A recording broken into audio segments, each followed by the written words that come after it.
एक जंगल में एक बंदर रहता था जो बहुत शरारती था।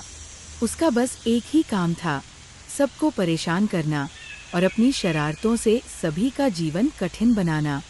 कभी वह पक्षियों के घोंसले तोड़ देता, तो कभी हिरण के बच्चों को डरा देता। एक दिन जंगल की चतुर लोमड़ी ने सोचा कि इस बंदर को सबक सिखाना चाहिए। उसने एक योजना बनाई।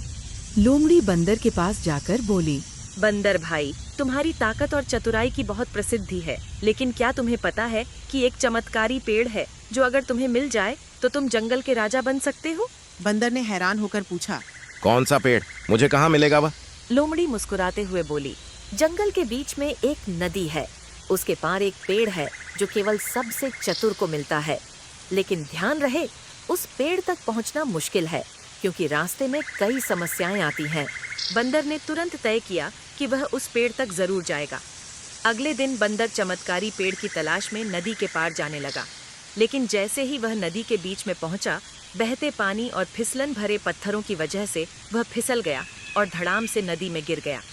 लोमड़ी दूर से यह सब देखकर हंस रही थी। जब बंदर मुश्किल से नदी से बाहर निकला तो लोमड़ी बोली, बंदर भाई, सबसे बड़ी चतुराई यह है कि किसी को परेशान करने के बजाय सबका साथ देना सीखो, तभी तुम असली जंगल के राजा बनोगे। बंदर को अपनी गलती का एहसास हुआ और उसने सबसे माफी मांगी।